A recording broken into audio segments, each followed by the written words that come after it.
Good afternoon, everyone, and welcome to our March webinar in the Southern New South Wales Drought Resilience Adoption and Innovation Hub's Expanded Horizons series, brought to you by Charles Sturt University and supported by the Australian Government's Future Drought Fund. I want to start by acknowledging the Wagaya people, who are the traditional custodians of the land that I'm joining you from today, and I also acknowledge the traditional custodians of the land from which each of you are joining us today. I pay my respects to elders past, present, and extend that respect to other Indigenous Australians who may be present today. My name is Prue Cook. I'm from Nine Creeks Consulting, and I'm your webinar host across the series. In this webinar series, it's for those of us who work with agricultural and regional communities, from policy to the paddock, and it challenges us to think differently about how we approach engagement, extension, and adoption in Southern New South Wales, particularly concerning drought resilience, ag tech, and biosecurity. And throughout this series, we explore novel thinking and new ideas from different sectors, industries, and countries to stimulate new approaches to collaboration and building rural resilience. Our guest for today is Dr. Catherine Allan, who is the Professor of Environmental Sociology and Planning at Charles Sturt University, and she's going to share with us some recent research from the Soil CRC exploring the relevance of adoption as a concept for agricultural land management in the 21st century. And I'm very much looking forward to this conversation. Catherine, I need to admit, when I first read just the title of your paper, I thought, ooh, this is meaty. This is a very good question. I need to get Catherine to come and talk on Expanded Horizons. So thank you so much for agreeing to join me today. It's a pleasure. Thank you.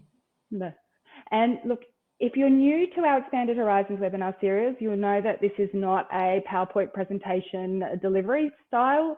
Catherine and I are going to have a conversation about her work and her experiences, and we invite you to participate through the chat at any time by asking questions, contributing your own experiences, and sharing your own work or resources.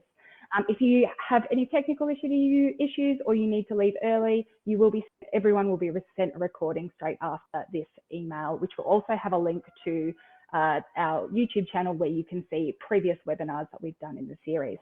Now, Catherine, let's start off by learning a little bit about you. Tell us about the work that you do and how you became interested in the social and human factors in your work. Yep. Well, as you said, I'm a professor at Charles Sturt University, based at the Albury campus, but currently in Tasmania, and I acknowledge the Panaher country that I'm on. My professional journey, it's a long one now, started with agricultural science at Melbourne University, 14 years as an extension officer in state government departments in South Australia and Victoria. And this is during the height of, well, as land care became big and we had salinity as a major issue, lots of big issues, lots of big government responses. So I was working with farmers, working within agencies during that time. I got really fascinated with how things work, particularly institutional arrangements, and was drawn into academia, where I've been since probably 2000. All my work with water, with soil, with trees, biodiversity, it's always centered around how we arrange ourselves as social creatures. It's not so much the individual, but I'm interested in social arrangement, institutional arrangements, the habits we have, the systems we set up. I'm involved in a number of projects in Australia and also in Pakistan, but I think today's relevance, I've got my shirt on, my Soil CRC shirt. I'm currently the leader of one of the programs in the Cooperative Research Centre for Soil, High Performance Soil, commonly called the Soil CRC. That program is the economic social program within the Soil CRC. And I think in itself, it's worth mentioning that this is a collection of different disciplines looking at soil. It's not, as our CEO always says, it's not a soil science, CRC, it's a soil, in a sense, soil management CRC. So I think that there's a good fit there. And that's where I'll draw some of my examples today, and that's why I wrote that paper that you responded to. So. Excellent, thank you. Now, we always kick off these webinars with a little bit of a 101, a little bit of background, because we recognise that we've got some new practitioners in our audience. So I'd like you to start today by giving us a little bit of a history lesson on agricultural extension. Where did we start in Australia and what have we got to? It comes from a few ways, and this is a really skimming the surface 101. But I guess an important point is that Australia, European Australia, is a pioneer country, was a pioneer country. A lot of the early push in Australia was to settle the country, to have agricultural production, and that was government supported. And there were a lot of agencies developed. So, for example, in New South Wales, 1859, I think, Department of Lands, Department of Agriculture, 1890. So much agriculture happening that by 1938 they needed a soil conservation service to help fix some of the soil. So, you know, the idea that agriculture was something which was deeply important for Australia, served by governments, agencies. There were research, research stations, lots of research in agriculture. And it coincides, I guess this era also coincides with that rise of scientific management in agriculture. It's always been technology driven, agriculture, but in the last couple of hundred years, it's been very much a scientific management, technology driven approach. Land grant universities in the US, all these types of things. So agriculture became quite a technically focused activity that the government in Australia wanted to promote and improve. Extension officers were the people in between the researchers and the stations and the farmers on their farms. And extension was taking the good things that were happening at the research centres, taking them to the farmers. And I guess that's where adoption comes in. You try to look at the success of the research projects and or the extension programs, and you see, well, with this thing which is developed, the innovation, I'm going to call it a widget or an innovation because sometimes it's a thing, it's a new bit of equipment, lots of equipment. Sometimes it's a variety or it's a change of crop, subclover, really important innovation in Australia way back, and that was an innovation. So it's hard to know what I'm actually talking about, but the thing which is being extended. The way to understand whether those programs were successful is, were farmers doing it? And that's this adoption, that's this change in practice. Did farmers adopt the thing we told them they should? And I suppose that's the real background. It almost becomes, and certainly later on, it becomes a type of marketing, a selling of the research which is happening. It's taking it out there and seeing how much it's bought. It's probably also worth mentioning that there was a lot of research and thinking around extension, around adoption, and probably the thing to bring up here is the diffusion of innovations, the idea of a diffusion curve. I'm doing this, it's called an S-curve. I reckon most of the people in the room today you will have heard of the adoption curve, diffusion, early adopters at one end, laggards at the other end, somewhere in the middle, all the people jumping in to adopt the thing. A cabinet of diffusion is barriers to adoption. So if the idea is you should have this curve, everyone should be getting in, what's stopping them? And traditionally, I'd say a lot of the barriers to adoption have been placed on farmers. What's wrong with them? Why aren't they taking this thing up? Do they need more education? Do they need some subsidies? Do they need their brains changed about how they should do things?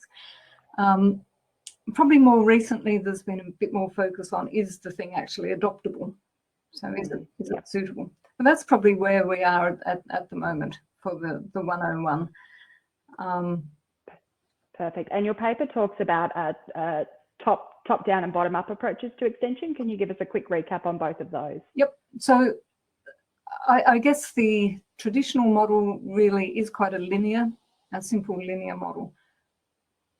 The research is done in research stations. There's a new thing which is better than the thing which is happening in the paddocks at the moment. Extension officers take it, it's extended, it's adopted. That's quite linear and it's quite top-down. It's driven by the researchers. The Landcare movement, the farming systems groups, the various sort of participatory turn in the 80s, 90s, 2000s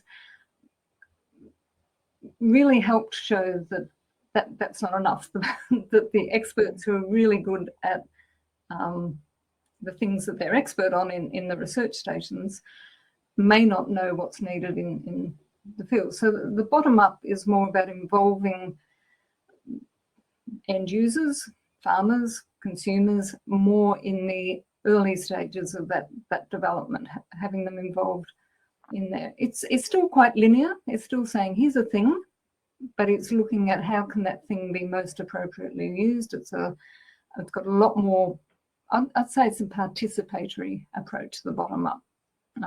Still very much, how do we get this thing out there? We use participation to break down some of the barriers to adoption, and we still count whether the thing is adopted as success. Perfect. So, Catherine, what's different in today's landscape, extension landscape, compared to the top-down or even the bottom-up days? Well, I guess things have been constantly changing. I reckon it was pretty stable up until about the 60s. About 100 years of agricultural practice and extension in Australia, it was pretty stable. Things began to change the 60s, the 70s, but right through the last, it's almost half a century now, there's been numerous changes. So some of that's around government, how much government is involved in extension, and how the government is involved in extension, more through projects, less through agencies. This is very broad strokes, but there is less of that, the sort of jobs that I grew up doing, I suppose, that extension job. There's more private agronomists to fill some of that, those gaps. I think really importantly, the goals, the aims of what farmers are doing have either broadened or we've begun to understand that they always were broader, and now we need to think about that. So, productivity, profitability is still really important, but so are environmental sustainability, social acceptability, and there are many pathways for farmers to take to achieve these things. Even their own welfare has become much more important. Work-life balance has joined up with farmers as well.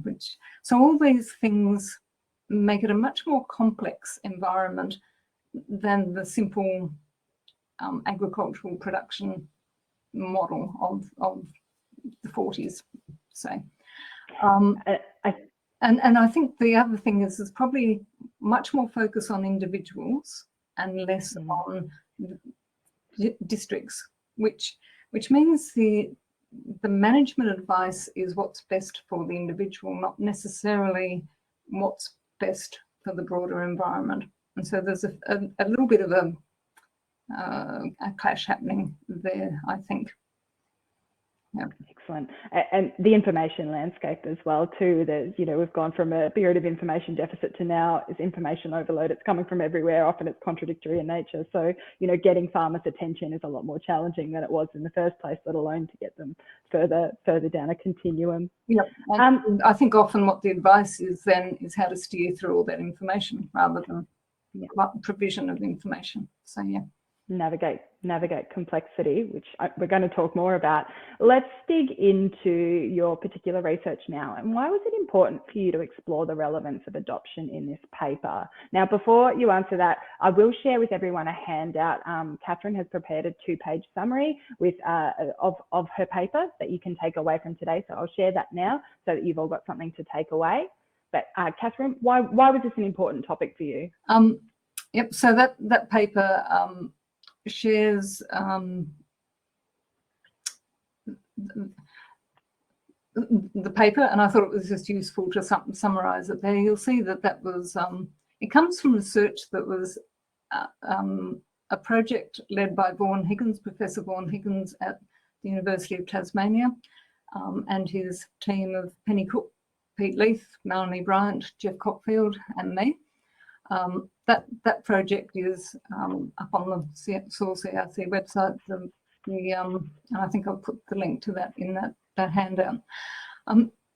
As part of that project, we did a literature review, and something which really jumped out of the literature review was adoption, and this sort of absolute faith in diffusion and the sort of old ideas of adoption. And I guess as we were looking at it, that became something, well, why isn't anyone actually thinking about this tool anymore? It's an old tool. It was developed in adoption and diffusion as a way of measuring success, as a way of measuring progress. It's an old tool. It developed in the old days. We're now in a completely different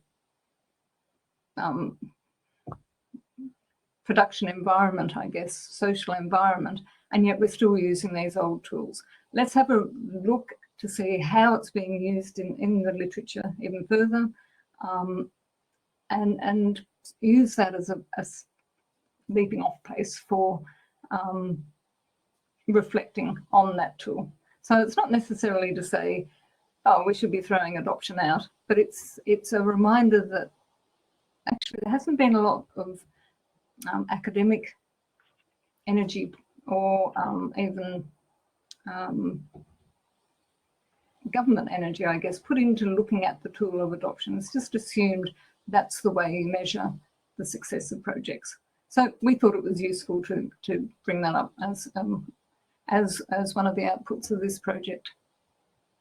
Perfect. And Catherine, we were chatting offline when we were waiting to start this up about testing the usefulness of older tools, and BMI was the example that came up with your body mass index as an example of an old tool that, well, if you look at it under a modern context, maybe not as relevant or as reliable as it should be. So yeah. And maybe used, and just like the diffusion curve, often used without the context behind it, because it's a simple thing. People think they understand what it means, but then if you don't reflect on how it's being used in the situation, then maybe it's not a very useful tool. Yep. Yeah. Good. Now, your paper concludes that adoption remains a useful concept, but could be best considered as a gateway to increase reflection and reflexivity when projects and activities are being developed. So what are some of the types of innovation where adoption still remains a relevant and useful determinant of success? Yep. So anyone in the audience who knows me knows that I keep banging on about how important reflection is. And that's why I think this could be a tool. So obviously technology is still developed. Resources are put into developing sensors, developing tools, developing something like decision apps. These things are important and they're useful, and it's often appropriate to think, well, how well are they being used? Because that helps you know whether that investment in time and money was useful, whether you need to tweak some of that. So I think that idea of, is it getting out to the people we wanted it to get out to, is a useful question. I might still be saying that that's often a little bit late to be asking that question in the development process, and that's what the bottom up is really about, is saying we reckon it should be getting out there a bit better because it was developed in a little bit hand in glove with the people who are going to use it. So I think it's still a useful thing in itself for tools, for that simple, here's something new, is it being used? But I guess my thesis, my point in this is that tools aren't used in it, and this I mean on-farm innovations, aren't taken up, aren't used in isolation. They're used in a whole package of other things. In this sort of complexifying world, there's other things going on. And to just sort of assume that that thing goes in and can be measured, its success can be measured on its own. I think it's better if you take that in and say, well, what is the context around this? How can we understand how this could be better used?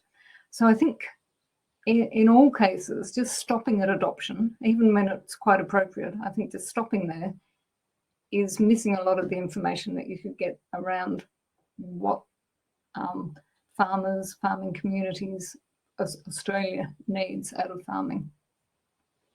Perfect. Now, Richard's popped a question in the comments. Richard, I'm just going to quickly ask you to clarify. Are you asking about corporate farms or cooperative farms down the bottom there? I'll just get you to type in the clarification so we can answer your question correctly, and we'll come back to that one. So Catherine, let's go back to the diffusion curve, which you've mentioned. Mentioned it's a tool that's been around for a long time. Do you think that curve is still embedded in modern day extension? Well, that's what we found in undertaking our literature review. It was often referred to without any context. So rate of adoption, early adopters, barriers to adoption are, almost always in reports. So any of the current reports at the moment, you'll see these things without any sort of feeling that it's necessary to explain what an early adopter is, because everybody knows that. So it's I think what's the term, axiomatic. We just assume that this is the way things are, and that this is what happens with innovations, that they're adopted and then it's diffused and the diffusion happens. I think it's if anything comes out of today, just that let's stop and think, how do I think it works? How do I think it works in my current project, what I'm doing with it? Is it the best model at this, for what I'm trying to achieve in these types of ways? Remembering it's a communications model. It's just about how people communicate. It's not necessarily about agriculture, and it's certainly used a lot in IT. It's my iPhones and things follow the diffusion curve. You'll see that sort of language used. So the language of diffusion is still very, very prominent in a lot of the not only the academic literature, but especially reports on research activities, government-funded research activities in particular. Excellent. What do we miss out on if we exclusively focus on adoption as the sole determinant of success? Yeah, I think the thing is, if you are so focused on adoption, it's like all things. As soon as you set a target, the target becomes the important thing. So there's two things about that. One is you need to be really confident that the people setting the target, or you, if you're setting the target, understand everything, understand the implications of the target, and can be really sure that that's the right target. And also, you tend to not see what else is happening because you're focused on the thing. I do have an example, if I've got a little bit of time to work through this. This was probably a turning point in my development. I was a not very good pastures officer in the Murray Mallee many years ago.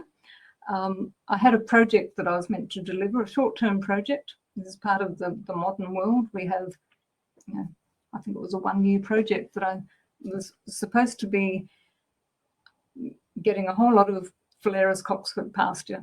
So success was measured by the adoption in the amount of hectares, number of hectares planted. It was a program that was sort of taken from the Western District and taken up into the higher country, higher rainfall, quite acidic soils. So to get Phalaris and cocksfoot to grow, to overcome the aluminium toxicity and all the other problems, needed a heap of lime.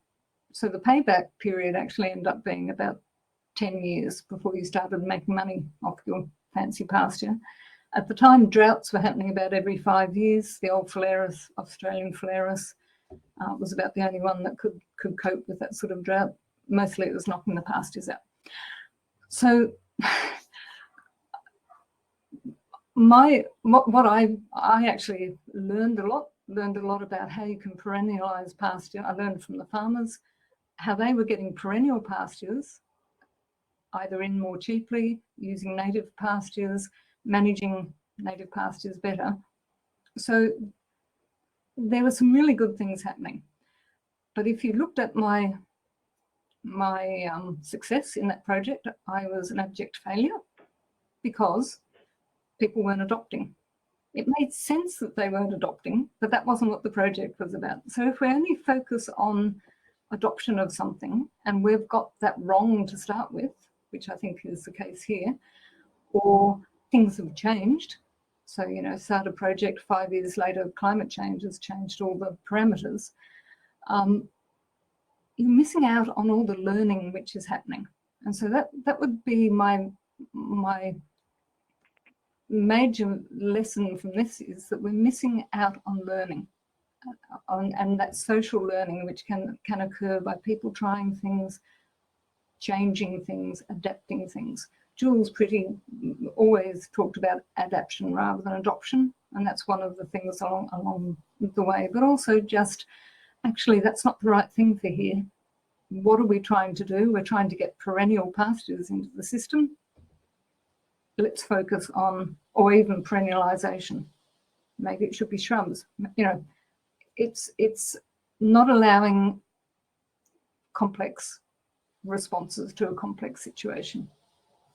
Perfect. And Catherine, we always have time. We love a practical example here on Expanded Horizons. So we'll always make time for that, especially when you're willing to share what you think hasn't worked. And that example, it's nice. It's reminded me of a project I worked on a number of years ago, an extension project where we were looking at encouraging new growers of high value pulse crops in non-traditional areas. And we were really mindful in setting up the evaluation of that program that if a grower came along and they participated in the extension activities of the project, but they went away and they said, do you know what, due to my risk profile, my location, my skill set, my machinery, high value pulses are not for me right now, then that was still considered a success because they'd made an educated decision based on understanding their own system. I think that's really important, that if we had just gone, right, that grower has failed in the eyes of this project because they haven't taken it up, then you're right, we have lost some really valuable learning there about, okay, it might not fit with this person's particular values, or this is why it's not going to work for them now. And you might get to that through barriers to adoption, but it's more likely to be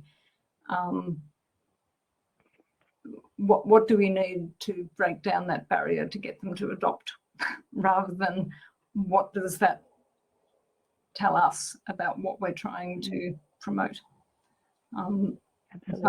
So I think we do. There's a heap of really good work, and probably in answer to Richard as well. I'm being really, really general here for the purpose of this story. I guess it's not that there isn't a lot of really good, clever evaluation happening, but when you read the reports and you read the majority of papers on technological innovation in Australian agriculture, the underlying assumption still seems to be there. And so your example has to work against that norm, and there's still probably something on a bit of paper that said how many farmers adopted. And Yep. I guess it's about thinking, well, that's a useful thing to look at, but is it the most useful thing to look at? And if that whole area became much better at understanding what they needed at that particular time, that's a positive outcome, I think. Excellent. Now, I want to shift across. So in your paper, you've explored that top-down and that bottom-up style of extension, but you've also examined a third, which you've termed co-constructionist. Yep. When I've been talking to people about your paper, there hasn't been a lot of familiarity with the co-constructionist extension approach. So can you tell us a bit more about this one? Yep. It might be the label. You know, labels are always difficult. I guess people probably are getting familiar with the ideas of co-design, of collaboration. Yes. If you like, it's a move beyond participation. And I think I'm going to read a little bit here because I tried to write it down so I got it right. I think it embraces complexity, and so the previous examples I've given are linear, and they're made linear by reducing.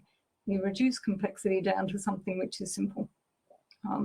Add this, have a look to see what it does to productivity. It ignores externalities, it ignores all sorts of other issues. It just makes it quite simple. The constructionist, co-constructionist, collaborative approaches say, let's not work with complexity by reducing it. Let's say, okay, we know it's a system. So we're getting into the systems world when we're talking co-constructionist. So in agriculture, that's probably understanding agriculture as a human activity system embedded in broader environmental systems. And it's saying where can we operate within those systems to make positive change? And what do we think positive change is? So two really important parts of it, I think, are that acknowledgement of multiple sources of knowledge, but also multiple sources of shaping the idea.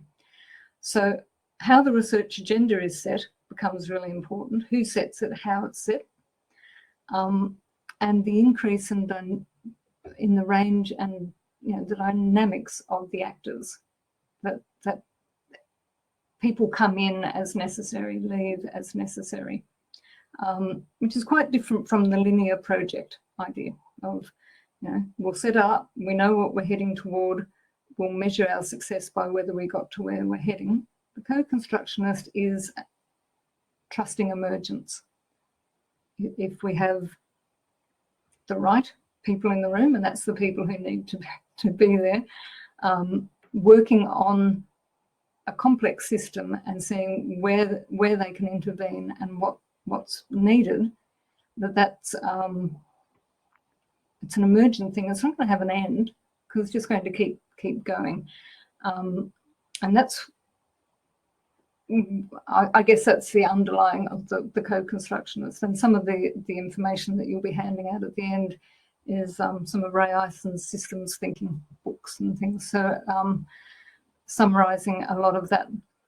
So ideally, the issue to be addressed, the problem, if you like, is determined through discussion by people with a stake or an interest in the outcome. And that's not just consulting. We want to do this thing, let's consult with people. It's who are the people with the stake? What do we think we ought to be doing? It's quite a radical departure. You won't see it happening a lot, but the move to co-design is a step in that direction. And it's in practice there are going to be constraints. I will give you an example or two if that's okay. Because this isn't just airy-fairy stuff. It is happening in practice, and yeah, so one example is quite a big one from Victoria in about 2015. It carries on from the momentum of the Landcare movement, Landcare groups, Landcare networks. A number of people, particularly in Corangamite, were beginning to get frustrated with the way NRM governance was happening in the state. They got together, we all got together, a few people with systems, ideas. We say it coalesced, it did just sort of happen. To their credit, Charles Sturt University provided the seeding for the first seed funding for the first meeting, where we explored the system, the human activity system of NRM governance, and where could the people who are interested make a difference. There were philanthropic people in the room. We got philanthropic funding for continued meetings. The state government came in as well, representatives from them. We were talking about the things which needed to be, I'm going to put my hands behind here, things which needed to be changed and could be changed by the people in the room. And that led to activities which were funded by the state government, which did lead to real change. And one of them is in how urban biodiversity is managed in Melbourne. And there's ongoing relationships with that.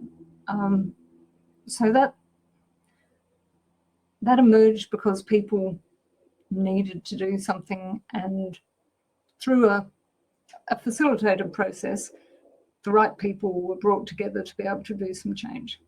So it's quite a different approach from a top-down or even a bottom-up planning. That's in governance. In the Soil CRC, a much smaller project, but a co-inquiry brought actors from the finance industry, soil science, farmers, other interested people together to talk around, I guess the starting point was how can the finance industry and soil managers talk to each other better? And through a few co-inquiries, bringing people together, it developed up a new project which is currently underway. And that's led by Nick Pawsey at Charles Sturt University. And so that wasn't something which was developed as a top-down. It was something which was developed from that collaborative inquiry. So I guess these are examples of that co-constructivist approach. And those projects and activities that have fallen out of those two examples, are they sort of different from what you would have seen in a traditional sense if that had been a top-down or bottom-up approach?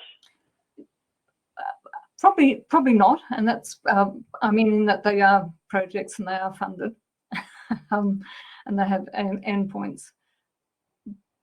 But what they're about would not have been thought of without that project. Yeah. Okay. So they're acting on things in the right place with the right people, I think. Yeah. So there may have been serendipity, you might have got the right thing happening, but this is making sure it's actually happening where the work can be done. And we bring this up in the paper, and I bring it up because you can see how adoption begins to be a not very good fit with some of these more emergent systems-based processes. But if you've still got this underlying assumption of a linear process, of a diffusion process, the fundamental nature of the diffusion curve, these sorts of projects are very hard to pitch to people, are very hard to maintain, are hard to evaluate. Even though you can say all these really good things are happening, all these networks are formed, but we didn't know that was necessarily what we were doing. And new things happen, practice change happens, but it's not necessarily adoption of a predetermined practice change. And that was really what prompted putting it all down on paper, in the paper. it's very interesting. So we've covered co-design in a couple of webinars in the series so far, and so it's really good to look at the linkages there. But you're right about the ability to pitch this, and you know, there's some work that I'm currently doing, which is looking at establishing co-design, but it's trying to be set up in our traditional boundaries. And there's this conflict between, we want to do co-design because we understand that it's going to have these good outcomes, but we need to redesign our projects and program systems a little bit more to be able to give the time, the flexibility, and an understanding of what those outputs are going to be, to really allow a co-design process to be successful. So yeah, early days. It is early days. You could say that the way we've been doing things in the past has got us into a bit of a mess with some of our environmental outcomes. You know, how we build the flexibility to keep up with, I won't even call it climate change, or just say, you know, variable climate, changes in global situations, different wars, resources, these types of things. How to be more nimble, more flexible are really important questions, and perhaps the old linear bit by bit reduce everything to, you know, partial gains isn't going to be quick enough. It isn't going to be systemic enough to be able to help move the industry. So I think it is worth. It is early days, but thinking of ways to be more collaborative, even within current structures, I think is very valuable. Yeah. So let's say you're wanting to pitch this type of approach. What advice would you have to someone? So this is a two-part question, Catherine. What advice would you have to someone who's trying to pitch this type of co-constructionist, co-design approach to a potential funder? And then how should they be, what should their metrics of success be? What should they be pitching to that funder in terms of, this is what we're, you know, this is what we're going to be aiming for in getting this? Yep. So I think there's probably two things. One is, wherever possible, trying to find ways to build programs rather than projects. So while we've still got projects, building them into something which is longer term. And you know, this is, I know I've got my Soil CRC shirt on, but this is part of the value of something like the CRCs, in that a number of projects can continue in a program rather than little bitty bits. That can be hard for the individual pitcher to be pitching, but as a society, supporting program thinking rather than project thinking is one thing through there. Another might be about finding where some of the really big changes have happened through co-design. There are examples around the world where collaborative approaches have led to transformation rather than incremental change. So drawing on some of those and really helping people understand the potential of people. I guess it's not easy, but part of it might even be saying, well, I can't do this in a year, and maybe foregoing some funding if it's too constrained. Maybe trying to increase some of the bargaining power. So we need longer because we need this up front. Using different words, trying to avoid words like consultation and changing them to you know, collaborative construction of the issue. And you know, it is different. It's using different words and saying, well, this will help embed.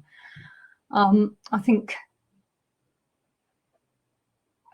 it is hard because mostly what we're pitching is into existing processes which have a particular form, which asks you to do things in a particular way, and you end up cutting up your systems thing to put it to there. Depends how much is writing on it, being bold and saying, I need to write this extra bit to show you how it all goes together, or in the projects. But I think finding like-minded, finding practitioners, and that they are out there. There's groups of systems thinkers, collaborative thinking people, finding those connections and building on some of those platforms for collaboration might have. So it's a little bit of a weak answer, but even just reflecting on adoption is an answer. Reflecting on how, when we're writing up projects, when we're writing up evaluation, thinking on how we're using those unthinking expectations around the role of innovation and new information and how it flows in the community. Really thinking about that, and writing even slightly different, slightly more collaborative, going to as much bottom up as you can. Yeah. Oh, I think the environment's right. We're certainly starting to hear the word co-design come out more and more, as we want this to be co-designed. It's just ensuring that that term is being correctly understood, the same as correctly determining what adoption means, and then ensuring that we're giving the boundaries or lack thereof required to do co-design are in place. Yeah. Excellent. Yep. So we are operating in this environment where extension programs, they're usually projects, not programs, and they're usually funded for these 1 to 3 years. And we are measured on our ability to change practice. We're measured on how many bums on seats did we get. This doesn't really fit with a co-constructionist approach, does it?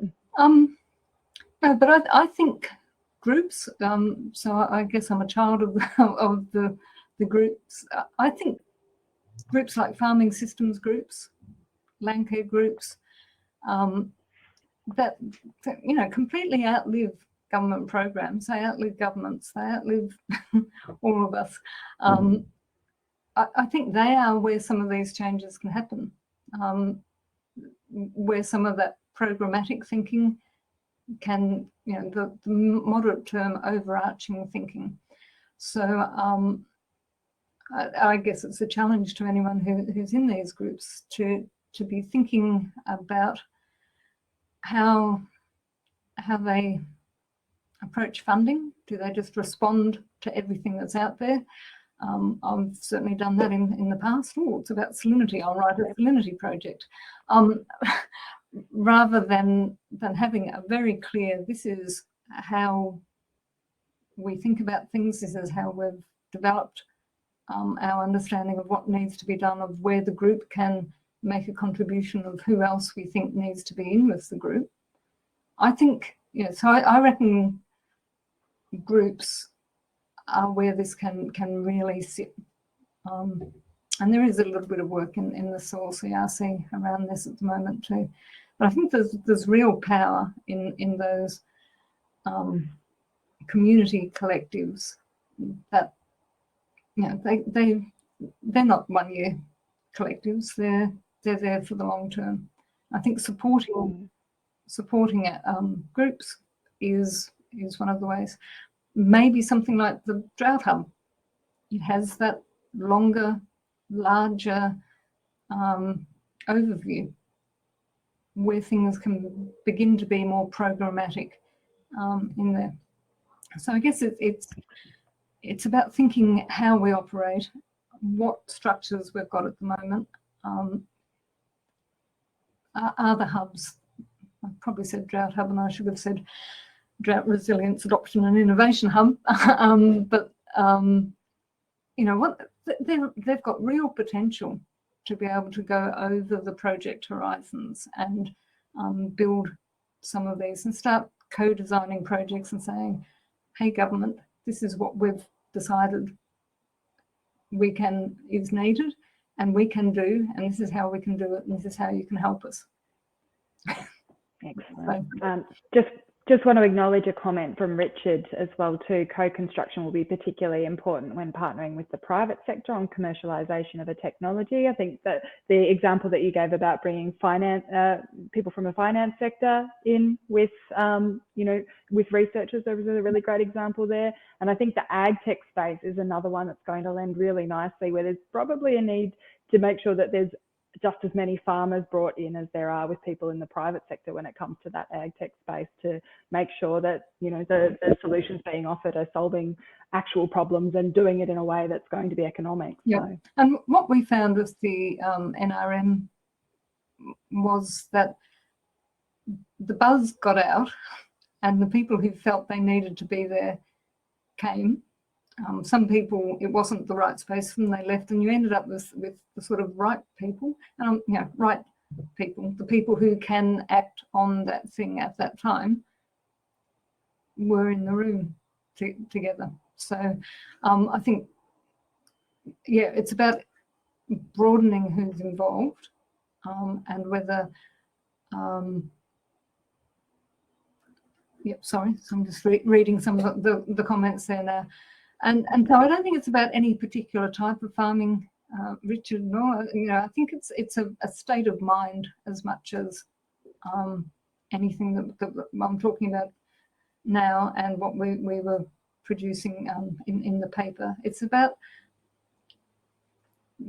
building a reflective state of mind, a mind that's open to complexity and to systems, and seeing how we can best work in that.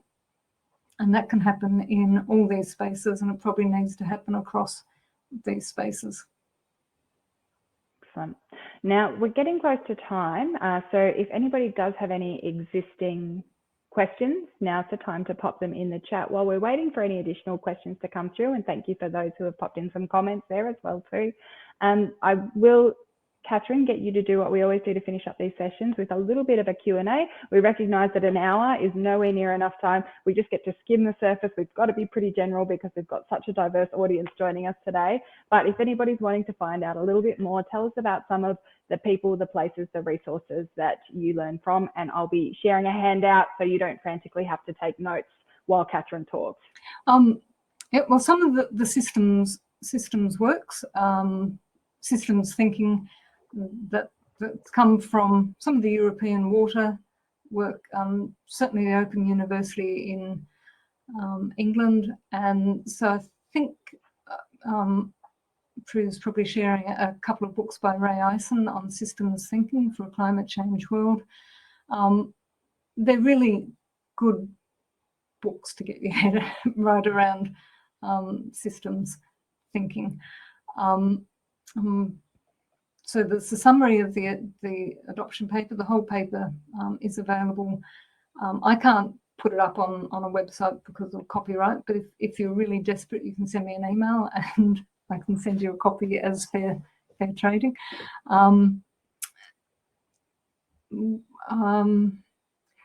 The work of Professor Ewan Fasey, also in the UK, has informed what I've done, how I've been thinking. He's more in the education learning space, I guess, and a lot of this does come into the learning because it moves the focus away from adoption, doing something differently, to learning, which is about making decisions and building in practice change based on learning rather than adopting. And so the Open University, Ray Eisen, Kevin Collins, these sources, Ewan Fasey. What else have I just forgotten? What else I sent to you? But they're really good starters. Getting into that systems thinking. Probably. You've also got a link to the soil CRC in there too as well. I've got a link to the soil CRC. So some of the reports that or the projects that I've been talking about, if they're finished, the reports for most of them are available on that website, or there's information about the current projects. Richard Kulas has got one. the information is there, how to get in touch with the people working there. And I think, yeah, there is a lot of interesting work happening in the soil CRC around soil, but also in that broader agricultural innovation space. Excellent. Now, last opportunity to pop in any questions that you may have. A quick note to the future for anyone who might be watching the recording. If you've heard us mention the handouts and you'd like to get your hands on some, please respond to the email that you received this recording in, and I'll be able to send them through to you. Some comments from Helen. Thank you. I'm glad this approach is becoming more acceptable. Thank you, Helen. And from Amanda, I think the capacity to deliver the system change we're after resides within the networks of relationships that exist within a project or a program. The project or program is a mechanism for activation. Like Catherine says, farming systems groups are one example of a network of trusted and collaborative relationships that can be leveraged whenever an opportunity presents. Catherine, any last comments? Yep. I agree, Amanda, but perhaps the idea of leveraging, yeah, I think the groups can be it's about the groups leveraging other people. I think it's about really empowering groups to lead, but it's just some different ways. So yeah, go back next time you say the word adoption or diffusion, stop and think, what do I mean by that? What are my assumptions behind it? And it's fine if you then say, I understand, and it's perfectly good for me to be using adoption in this situation. That's fine, but you know, I just encourage people to think about it as they use it. Wonderful. Catherine, thank you for your time today, and thank you to our audience for joining in. We hope that this has stimulated your thinking. Now, our next Expanded Horizons is coming to you in a different format. We're bringing you an Expanded Horizons live as part of the Southern New South Wales Innovation Hub's Advanced Southern New South Wales 2023 Harnessing Connections for Rural Resilience Forum. I've just shared a flyer for this event as a handout with you now, and there's a registration link in the flyer. This is a one-day forum, and it's going to be in Wagga Wagga on the 29th of March, and it's going to explore how we can build regional capacity and people-first co-design to power positive engagement, participation and change, and builds on a number of themes that we've covered in this webinar series. Our guest for our live Expanded Horizons, which only forms part of a very excellent program, is Karen Kime, the Hub's First Nation Engagement Officer, and we're going to be talking with Karen about storytelling and engaging with Aboriginal people. If you can't attend the forum in person, a recording will be made available on the Hub's YouTube channel after the event. And our May Expanded Horizons, so we're getting into the future again now, but that will return to our normal webinar format. And we're going to be joined by a guest from across the ditch, Dr Catherine Eastwood from Dairy NZ. I've popped the registration link up for you on the screen now. And with Callan's webinar, we're going to be revisiting a topic that we've covered on a number of occasions, and it's come up again today, co-design. For this webinar, we're going to be diving into the specifics of co-designing with farmers. So previously we've been quite general about what is co-design. This time we're getting into the nitty-gritty about co-designing with farmers, what works, what doesn't work, and what issues we're likely to encounter and how they can be overcome. And Callum's got two great case studies from dairy in New Zealand that he's going to talk us through. So I'll hope you'll join both Callum and myself on May the 4th. We've both promised that we will keep our Star Wars puns to a minimum. Once this webinar finishes, you'll be directed to a survey link. It would be very much appreciated if you could please fill it out. The survey doesn't take any more than a minute, and your input is really important. If you joined us for our January webinar, which was on helping farmers develop long-term mindsets, this was contributed by you as a question that you wanted. So I do listen, and I try and get someone who can talk about the problems that you want answers to. So if you do that, I do read them and I do take them very seriously. Thank you again for joining us in today's Expanded Horizons webinar, brought to you by the Southern New South Wales Drought Resilience Adoption and Innovation Hub. I hope you enjoy the rest of your day.